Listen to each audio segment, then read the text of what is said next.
So for centuries, Japanese people have experienced taking part in religious activities, but not calling themselves religious.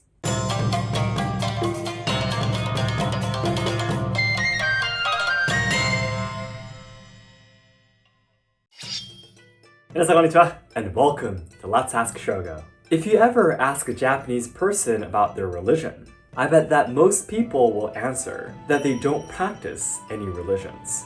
According to a survey taken in 2018 by ISSP, about 62% of Japanese people answered that they don't have a religion they believe in. As I've explained in my video about the philosophies of tea ceremony, talking about religions is considered a taboo in Japan in the first place, along with topics about money and politics. But doesn't it seem like a contradiction that most Japanese still do the New Year's greeting at shrines, funerals at temples, weddings at churches, and even celebrate Christmas, Valentines, and Halloween? Why do most people in Japan say they are not religious? So today, I will explain about the history of religions in Japan by breaking it down into 5 points. 1. The introduction of Buddhism and the beginning of Shintoism. 2. The 6 new Buddhism sects. 3. The exclusion of Buddhism and introduction of Confucianism. 4. Shintoism deifies the emperor. 5. Shintoism is excluded from education. At the end of the video, after introducing the history, I will state 3 of my opinions about today's main question. Is Japan really non-religious or not? This video will be perfect for those studying about Japanese history and religions, and also may help you with your communication with Japanese people. And even if you get confused somewhere during the middle, that's okay. I will wrap everything up again at the end of the video in today's conclusion. それでは本日も参りましょう。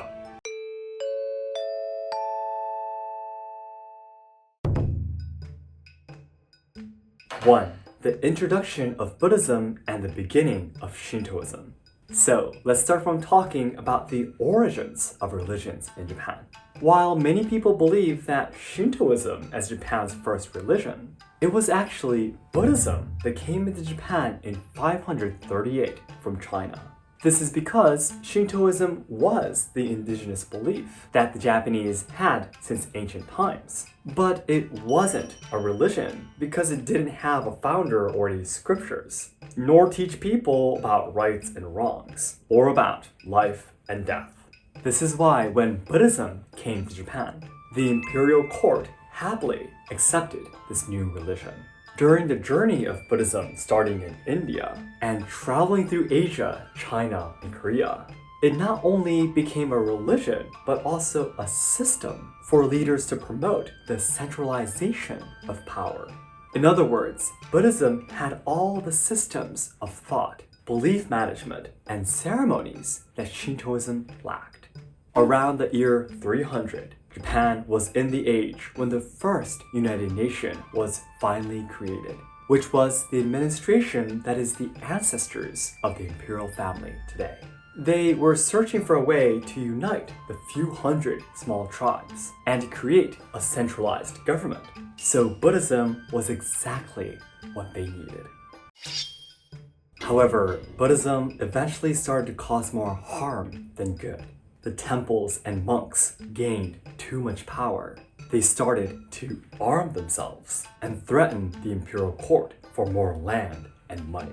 The aristocrats were all Buddhists at the time, so they were afraid that fighting against or killing monk warriors would cause them to be punished by God.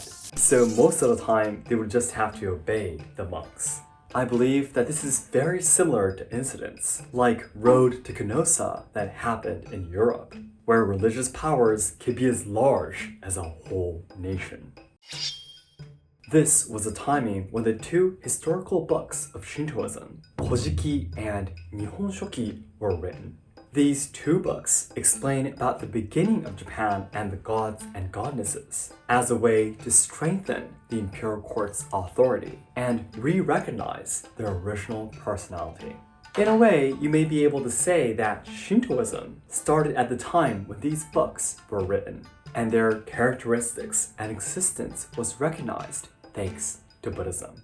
Hereafter, from the 8th century, the syncretization of Buddhism and Shintoism gradually began. And by the 10th century, the manifestation theory was completed, believing that gods in Japan are Buddha, who have appeared in the real world with a tentative form. We can't get rid of Buddhism, but we can't let them take over either. How about we say that Shintoism is basically the same as Buddhism? This is how the imperial court tried to take balance, by using Buddhism as a way to govern and lead the people, but also maintain their authority by saying that Shintoism is also as important, and that they are the ones who are rightfully the leaders. By the way, this is why even today, there are many shrines in temples, and vice versa. 2. The 6 new Buddhism sects.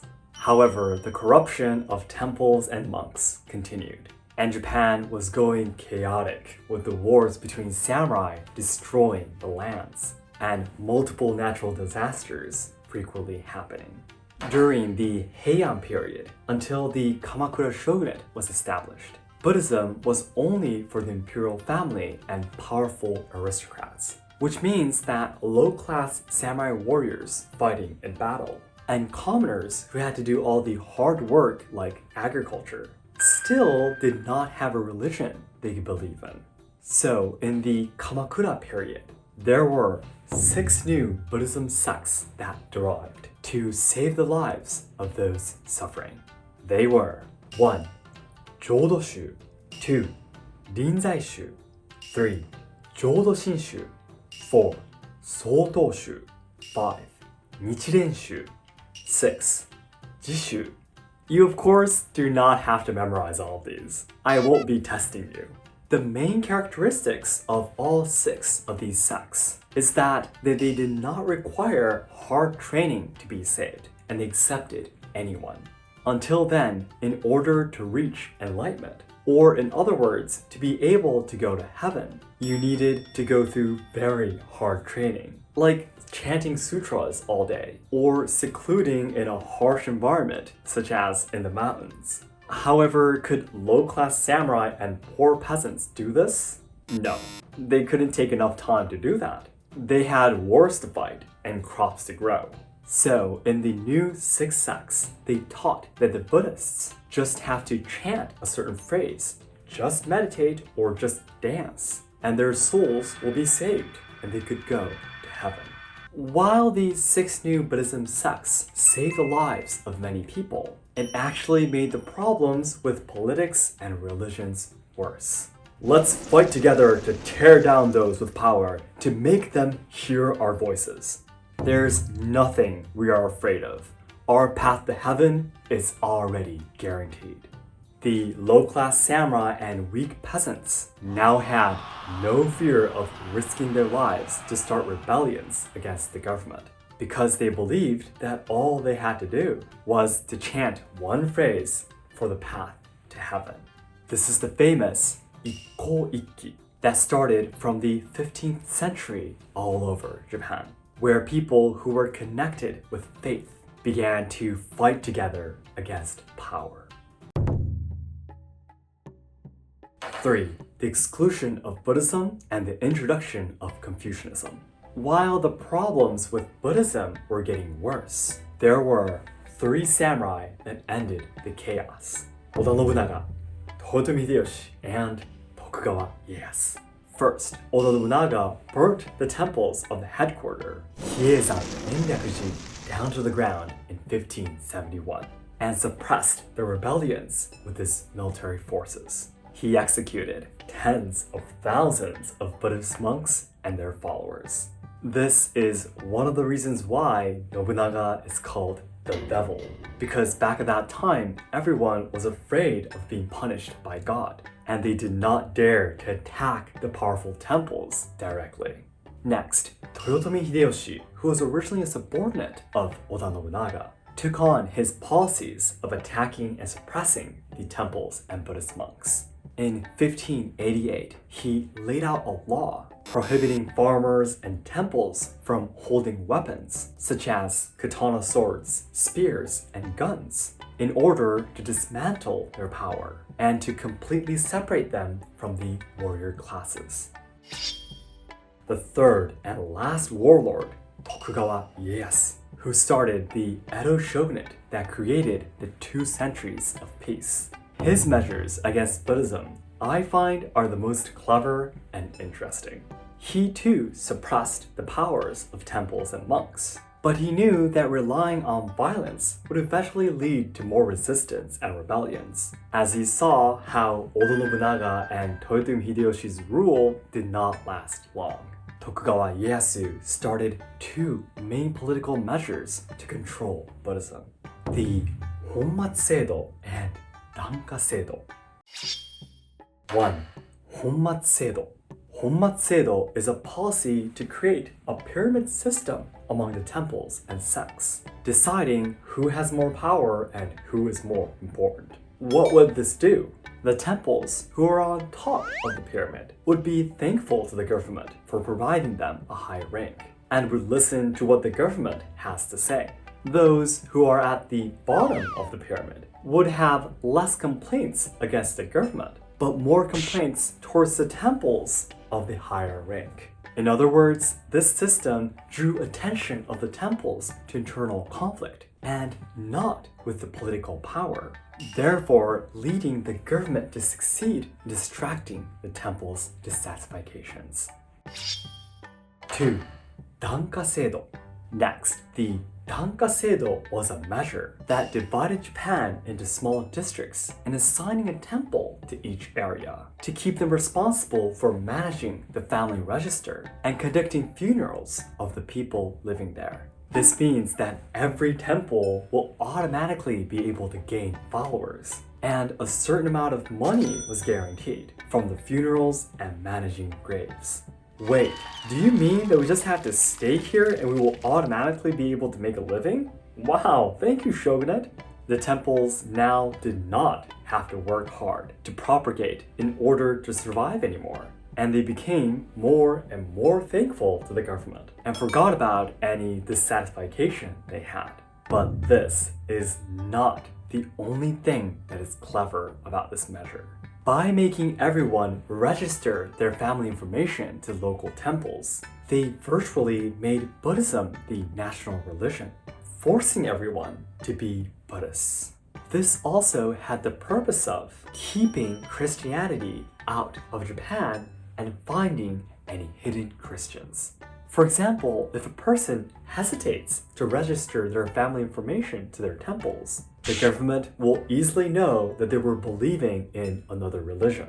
Christianity was a threat to the shogunate at that time because they believed it would affect their absolute rule. And in 1612, they laid out laws to completely prohibit believing in Christianity. So, to wrap it up, the Tokugawa shogunate peacefully and completely tamed the Buddhism power and kept them under control, as they also used them to exclude Christianity from Japan. This is why, even today, most Japanese people only visit temples for funerals or to visit their family graves. However, now that the temples have become a public office for family registration and funerals, the government needed to provide a new system for people to believe in to control the people. This is when the shogunate decided to officially teach Neo-Confucianism to the people, especially to the samurai class. To make long story short, its main teachings were about how loyalty to your lords and superiors are very important, and always obeying their orders is a virtue. In other words, the loyalty that you might imagine of samurai, like the 40-sen Ronin or Shinsengumi, was finally completed at this point in history. By the way, this tradition still lives within the Japanese people, which leads to some people, for example, not being able to say their own opinions to their bosses at work, and ending up in terrible results like karoshi.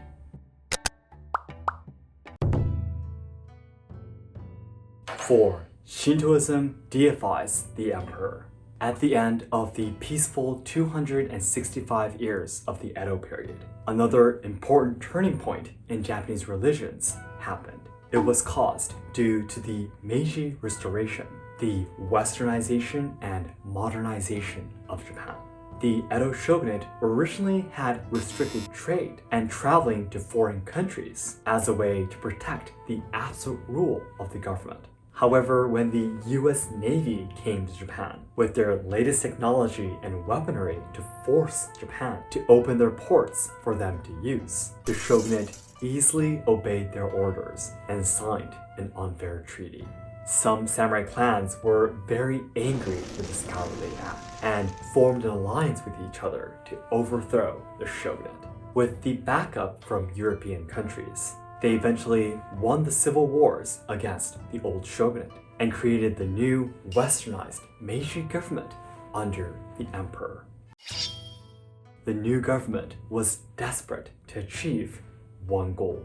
It was to become a modernized country with a strong military force, and to show the world that they are an independent country that is worthy enough to be on equal footings with the Western countries. The Meiji government was well aware that the 200 years of isolation had made Japan far behind Western powers, and that they needed to immediately catch up in order to survive in the international world. In order to strengthen their authority and create a centralized and civilized country under the emperor, they started to deny and destroy other religions and completely separate Buddhism and Shintoism that were combined for centuries. Shintoism, that was originally an indigenous belief that worshipped nature, now became a tool to lead militarism and fascism. This new form of Shintoism is called Kokka Shinto today, which means the nationalistic form of Shinto.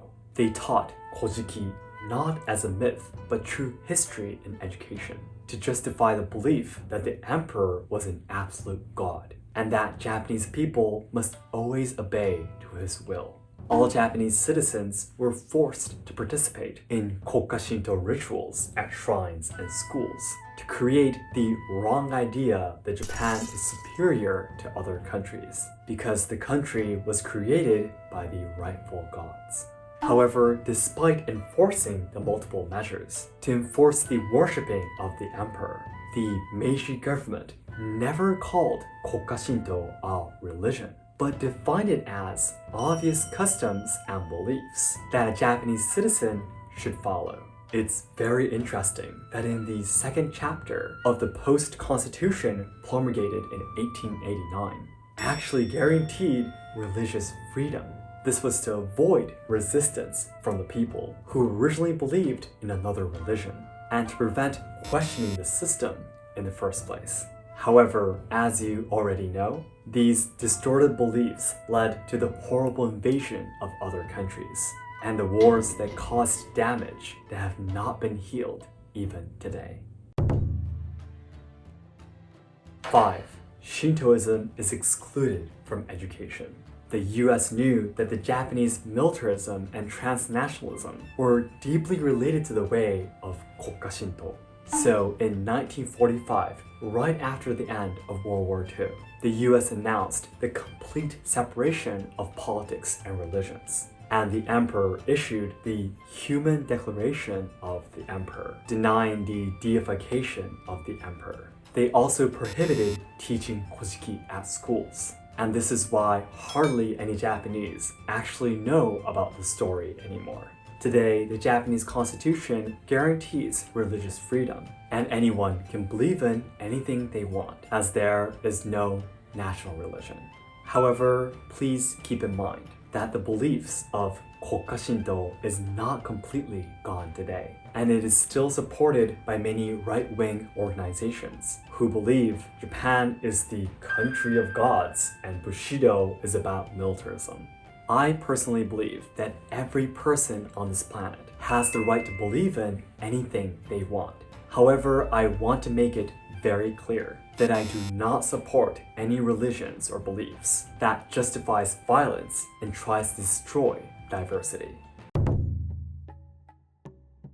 Then let's talk about the main topic, a question that's been debated in Japan for decades. Is Japan actually non-religious or not? I know this is a really long video, but this is the most important part of today's lesson, so I hope you can stay with me till the end. These are some of the ideas that might give you a clue to understand this strange characteristic of Japanese people. 1. The idea of non-religious is different in monotheism and polytheism cultures. 2. Religion was thought of as a heresy that causes harm. 3. The dissociation of believing in religions and following customs. 1. The idea of non-religious is different in monotheism and polytheism cultures.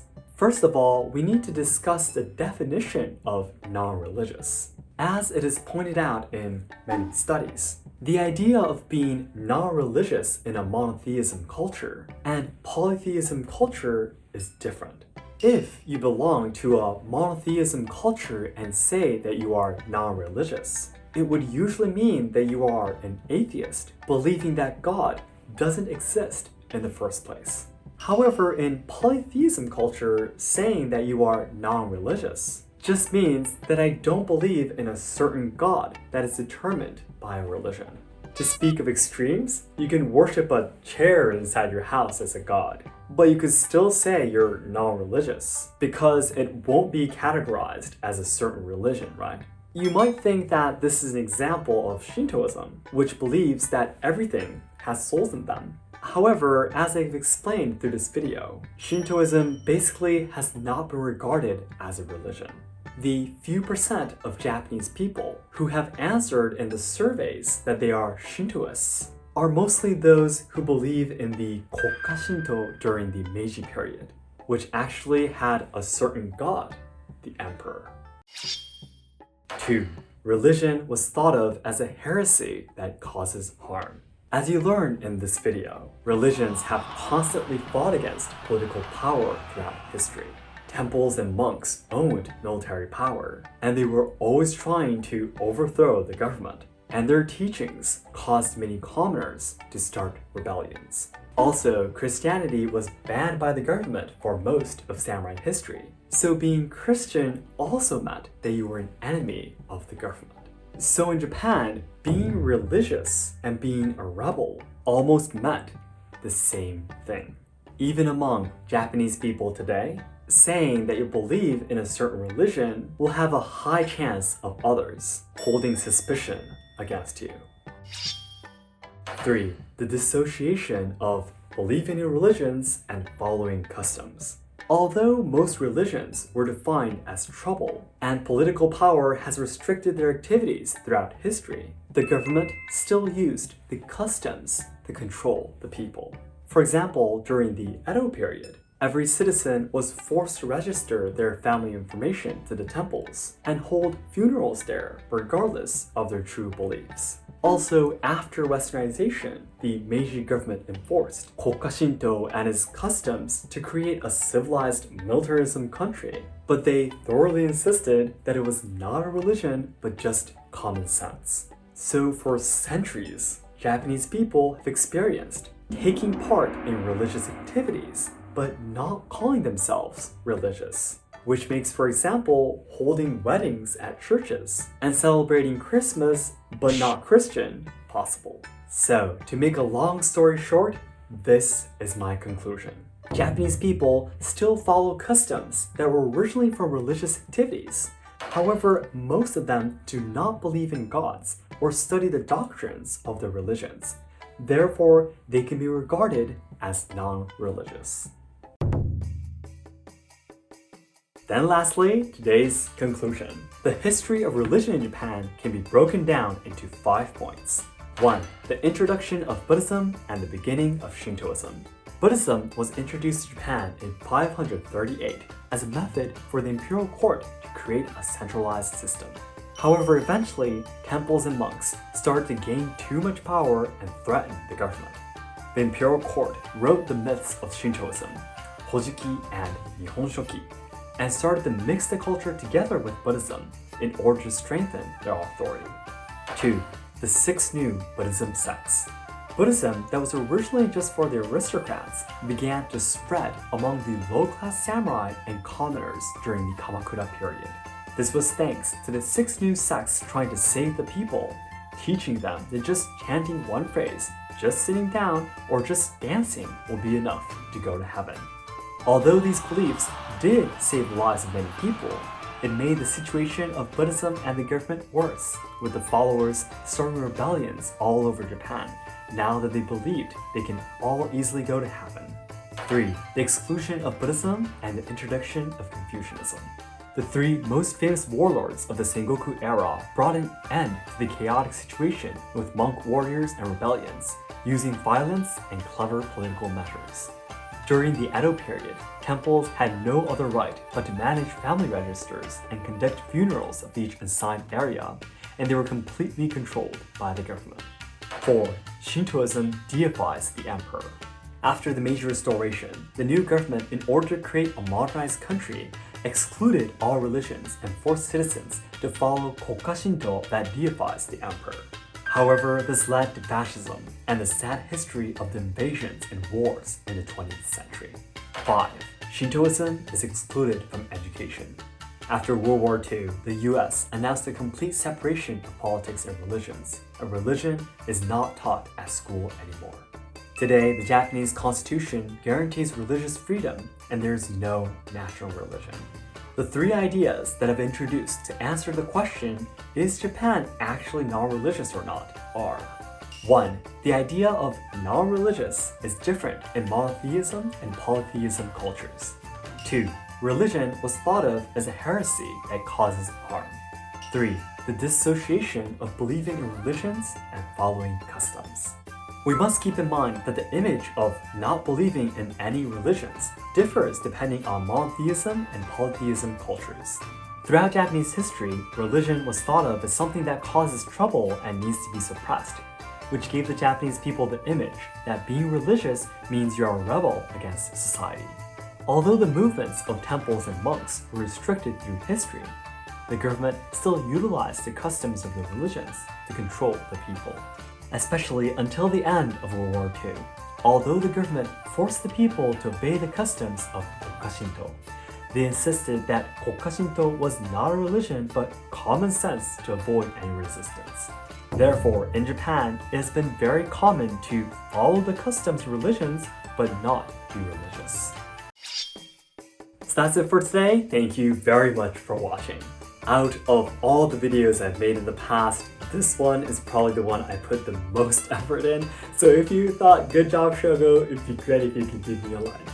And my goal is to achieve 1 million subscribers by January 2023, so your help is what I need. In this channel, you can take a closer look at Japanese traditional culture, tips on traveling to Kyoto, and social problems in Japan. So learners and lovers of Japanese language and culture, be sure to subscribe and ring the bell to enjoy more content. And if you'd like to learn more about today's topic, please check out my sub-channel, Shogo's podcast, through the link inside the description box. I would like to talk about how the Japanese Buddha martial arts comes into the story of Japanese religions. Thanks again, and I'll see you in my next video. どうもありがとうございました。